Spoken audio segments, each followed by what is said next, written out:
Why is tobacco control important to you? Tobacco control is important to me because I've had lots of family members that have struggled with nicotine addiction. Um, my great grandfather was heavily addicted to nicotine.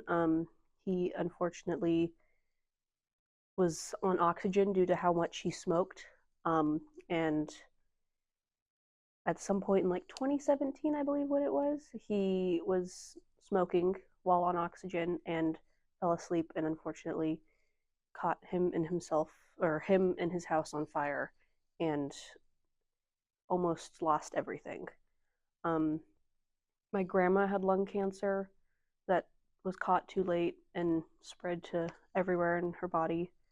Um, I've just lost too many people from nicotine and tobacco that I don't want to lose anymore. And I've got people in my life that are still smoking to this day, and they're important to me. And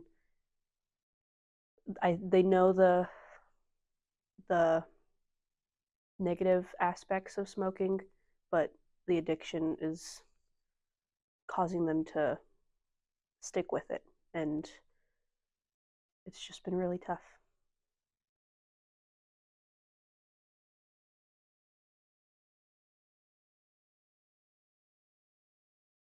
To start off, could you just tell us a little bit about your work and a little bit about yourself? Sure. Well, obviously, my name is Victor DeNoble. I'm a scientist. Now, my specialty is drug addiction, but most of my work is with animals, mostly rats. I was trained in neuropharmacology, neuropsychology, and there's a whole different names. And today, I'm basically an educator. My job is to teach people about the science of addiction and to let people come to their own decisions about what they need to do.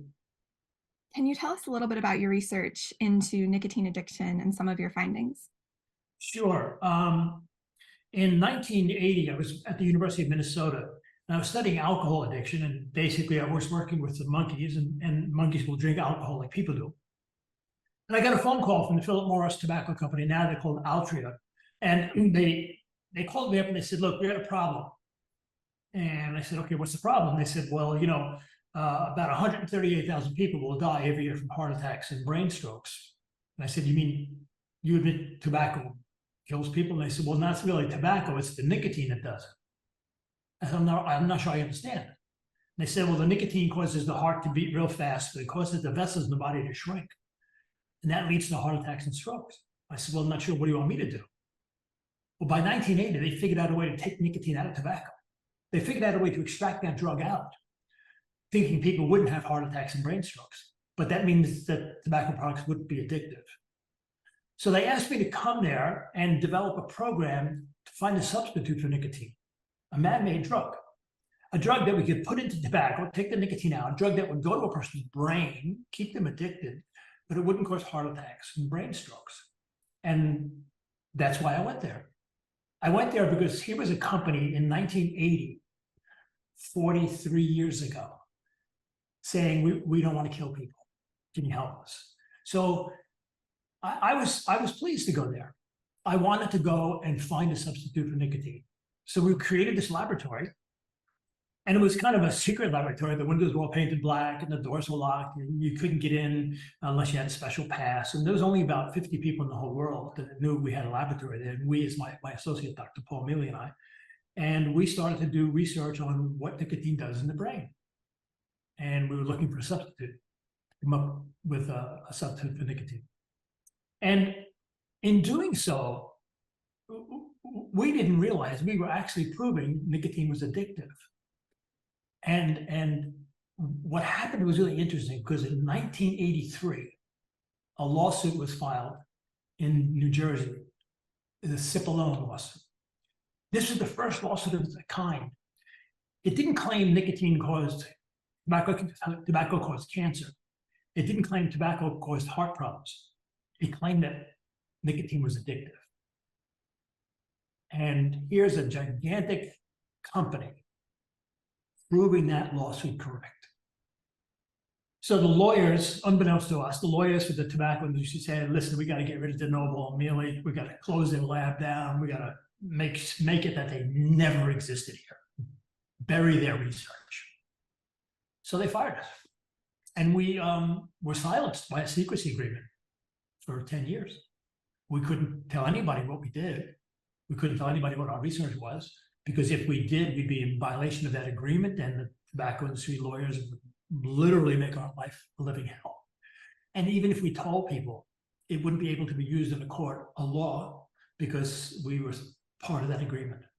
So that's a little bit of history about our laboratory. And obviously what happened was in 1994, 7 tobacco executives for the first time in history agreed to appear before Congress and lie about what tobacco does. And of course, Paul and I had secretly let Congress and the FBI know we were around, and we were silenced by a secrecy agreement, and they hatched a plan. And the plan was to let the 7 tobacco executives testify before Congress for about 3 hours. And then after 3 hours, Congressman Sinor, the late Congressman Sinor, said, we have a doctor, DeNoble, that will testify before this committee that you have been silenced by a secrecy agreement. And of course, they got us released. And the rest is kind of history. You touched on this in your last answer, but could you elaborate a little bit on what properties make commercial tobacco so addictive? What makes it addictive is the nicotine. When a person inhales tobacco smoke or vapes, excuse me, the nicotine is absorbed very quickly across the lung. And once it's absorbed into the bloodstream, it's going into the arterial bloodstream. So it's going right from the lung to the brain, gets into your brain probably in a few seconds.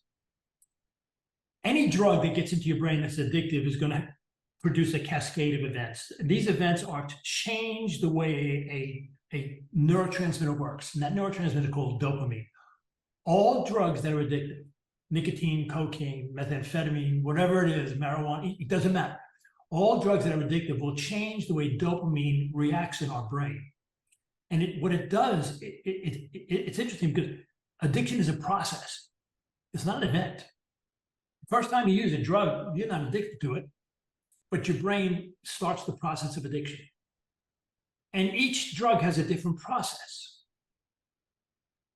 By and large, you can addict anybody to any drug you want in 3 months or less, mostly less. Once you're addicted to that drug and your brain has been altered and you stop using that drug, even though the drug leaves your body, it can take decades for your brain to return to normal, if ever. And why do I say if ever?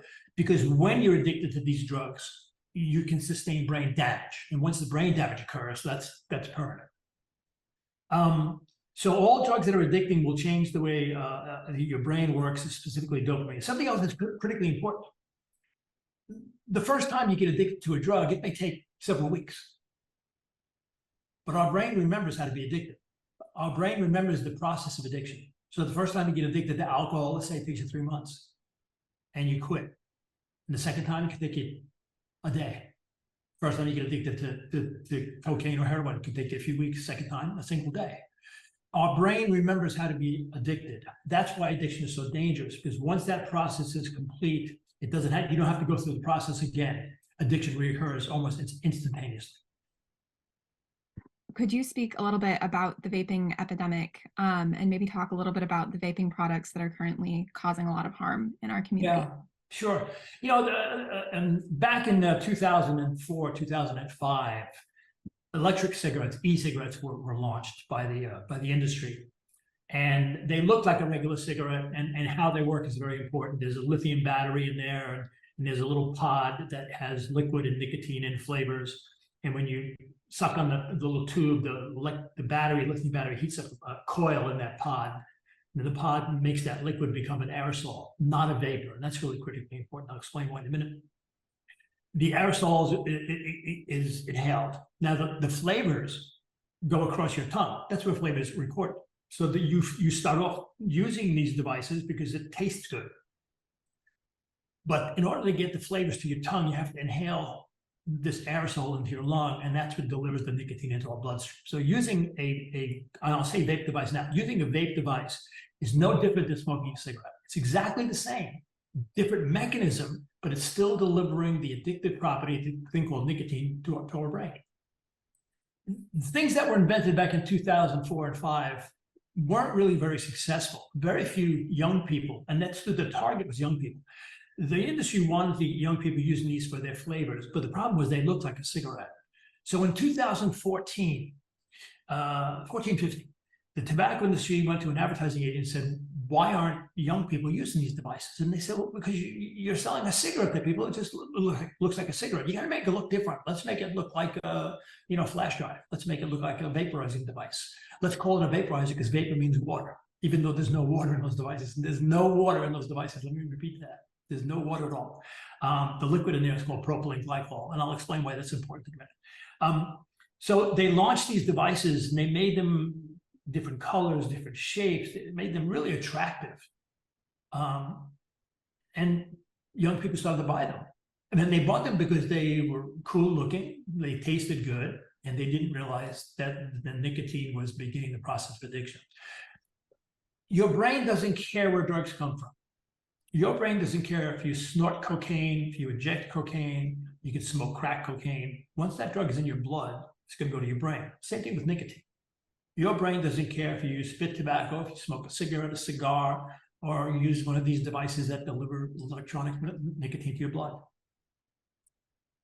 Why is it important that there's no water in there? Well, the main liquid going into our lung is called propylene glycol. Propylene glycol has very different consistency of water. If you put water on your hand, it'll evaporate into the air. If you turn your hand over, the water will fall off. If you inhale water into your lung, it gets absorbed into your blood. And then it's distributed to your cells because all cells in your body need water. Whatever's not distributed in your cells will be eliminated when you go to the bathroom. Now, propylene glycol is very different. Propylene glycol has a thick consistency, sort of like sunblock or Vaseline, and it doesn't contain any water. So when you put propylene glycol in your hand, it can't evaporate because there's no water. When you turn your hand over, it sticks to your skin. When you heat up propylene glycol, it forms an aerosol. Aerosol is defined as little droplets, and there's very small droplets of propylene glycol that absorbed into your lung and into your bloodstream with the nicotine. But the propylene glycol that's absorbed into our blood is too big to be excreted from our body, so it gets deposited in our organs. So people who are using these, quote, vaporizing devices are actually poisoning themselves from the inside out. So they're not only addicting their brain, they're actually impairing their cells' ability to function. The larger molecules of propylene glycol can't get into our blood from the lung, but they get into a thing called the alveoli. That's the sac that allows oxygen to go into our blood and be absorbed into our tissue.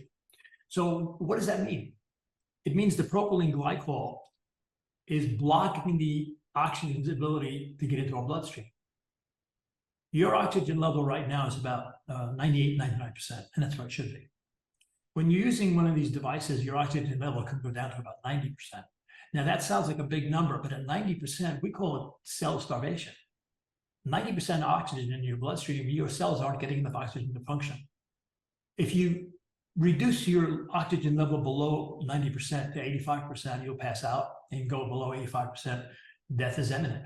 So these devices, while not only delivering nicotine to our body, are actually robbing our body of oxygen levels, and they're depositing dozens and dozens of chemicals that are cytotoxic. What would you like our viewers to know about the tobacco industry? The tobacco industry has made its money on addicting people. And the scary part is the average age to begin using tobacco products in this country is 12 years old. They're targeting youth. They don't come after me. The tobacco industry also knows that if a young person makes it to the age of about 21 or 22, they have about a 95% chance they'll never use tobacco products. So their target is young people. There's nothing wrong with young people, except when we're young, we don't have a lot of experience in making decisions. I made tons of dumb decisions when I was 12 and 13 years old. Everybody does. But the tobacco industry, they're taking advantage of that. They're looking at 12-year-old kids, as cash cows. They don't care about our life. They don't care what it does to us. They care about their profit.